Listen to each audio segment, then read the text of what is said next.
Assalamualaikum warahmatullahi wabarakatuh. Saya Muhammad Mizran Arfa. Syapria Dini Sidila.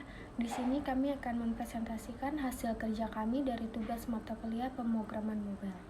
Materi yang akan kami bawakan mengenai beberapa teknologi yang berkembang. Ada 11 teknologi yang akan kami terangkan. Yang pertama ada Wi-Fi. Wi-Fi merupakan singkatan dari Wireless Fidelity, yang merupakan teknologi jaringan nirkabel yang menggunakan gelombang radio untuk menyediakan akses internet tanpa kabel. Wi-Fi memungkinkan perangkat seperti komputer, laptop, tablet, smartphone, dan smart TV untuk terhubung ke internet tanpa memerlukan kabel. Wi-Fi mempunyai manfaat seperti dapat memberikan kecepatan internet yang lebih cepat daripada koneksi kabel. Wi-Fi dapat digunakan di mana saja yang memiliki jangkauan Wi-Fi dan dapat membantu menghemat biaya internet karena tidak perlu membayar untuk kabel.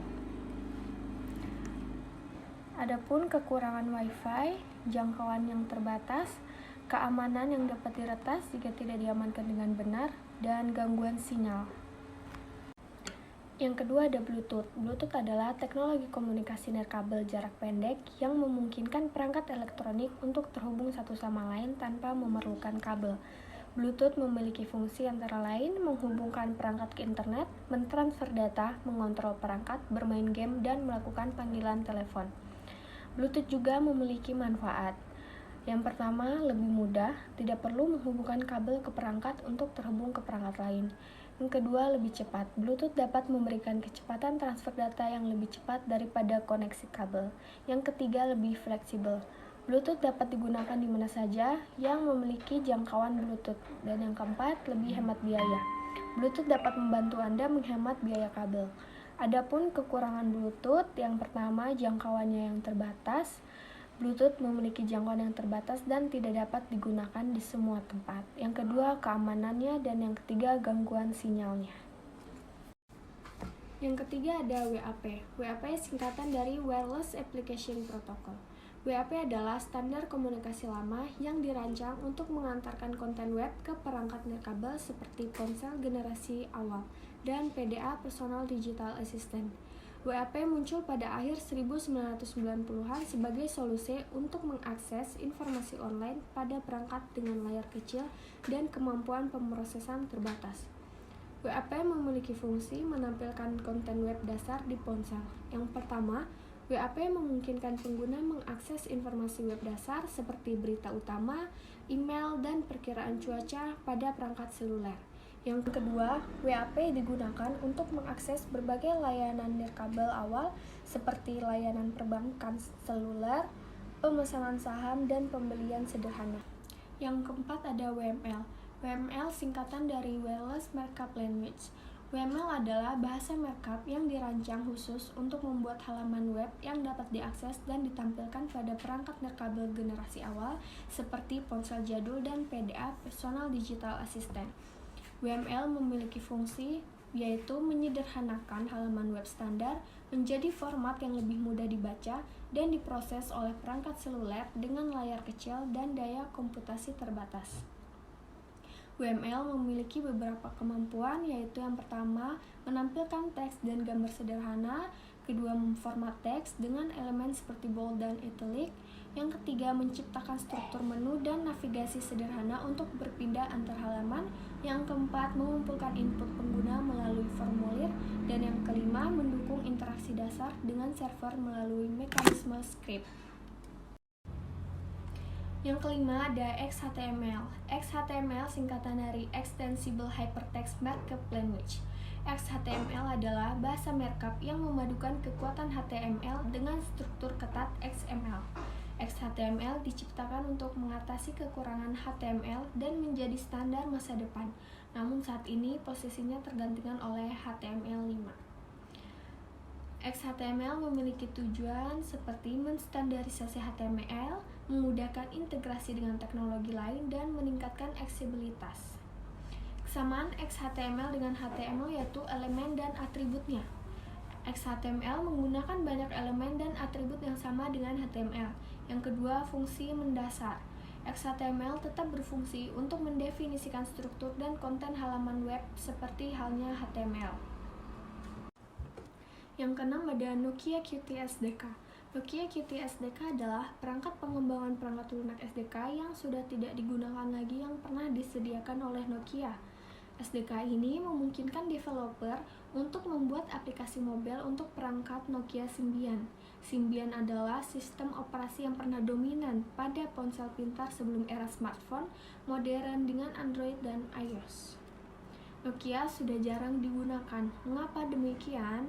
Dikarenakan pertama, kematian Symbian. Symbian kalah bersaing dengan sistem operasi lainnya seperti Android dan iOS. Nokia akhirnya menghentikan pengembangan Symbian pada tahun 2012. Akibatnya, pengembangan Nokia Qt SDK juga dihentikan. Yang kedua, karena evolusi teknologi. Teknologi pengembangan aplikasi mobile terus berkembang. Saat ini, framework seperti Rich Native, Flutter, dan tentu saja SDK natif untuk Android dan iOS lebih banyak diminati untuk pengembangan aplikasi mobile lintas platform. Yang ketujuh adalah Symbian. Pengertian Symbian adalah sistem operasi yang dirancang untuk perangkat mobile seperti smartphone. Secara umum, Symbian OS memiliki arsitektur berlapis yang terdiri dari 4 lapisan, yaitu lapisan pendukung aplikasi, lapisan layanan dan framework, antarmuka grafis, lapisan komunikasi, dan lapisan API dasar. Kemampuan Symbian OS. Symbian OS mampu melakukan operasi secara multi-heading, multitasking, dan pengamanan terhadap memori. Selain itu, pemrograman pada Symbian dilakukan secara event-based yang tidak valid. Dan selanjutnya yang ke-8 adalah Net Compact Framework. Net Compact Framework atau NFC adalah versi singkat dari Net Framework yang dibuat oleh Microsoft. Framework ini dirancang khusus untuk perangkat seluler dan embedded system dengan sumber daya terbatas. Selanjutnya yang ke-9 adalah Android. Android adalah sistem operasi mobile open source yang berbasis Linux dan didesain untuk perangkat layar sentuh seperti smartphone, tablet, dan smartwatch. Dikembangkan oleh Google, Android menjadi sistem operasi terpopuler di dunia dengan pangsa pasar lebih dari 70%. Selanjutnya yang ke-10 ada iPhone. iPhone adalah serangkaian smartphone yang dirancang, diproduksi, dan dipasarkan oleh perusahaan teknologi Amerika, Apple Inc. iPhone pertama kali diperkenalkan pada tahun 2007 oleh CEO Apple Steve Jobs. Sejak saat itu, iPhone telah menjadi salah satu produk paling sukses dalam industri smartphone dan telah mengubah secara pengguna teknologi mobile. Performa kerja Apple. Setiap generasi iPhone menawarkan peningkatan performa dari segi kecepatan proses, kapasitas penyimpanan, kualitas kamera, dan lainnya. Apple selalu menekan pada pengalaman pengguna yang mulus dan responsif, yang membuat iPhone menjadi salah satu smartphone tercepat di pasaran.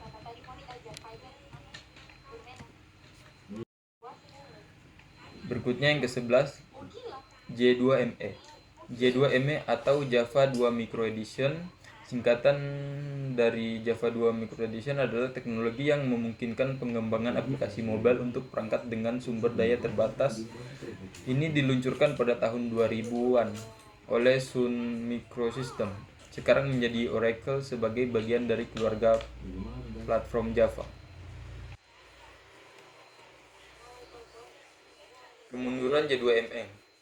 Dengan semakin canggihnya perangkat mobile dan hadirnya platform lainnya seperti Android dan iOS, popularitas J2ME menurun drastis. Pengembangan aplikasi mobile berlari ke platform yang menawarkan fitur lebih kaya dan kemudahan pengembangan yang lebih baik.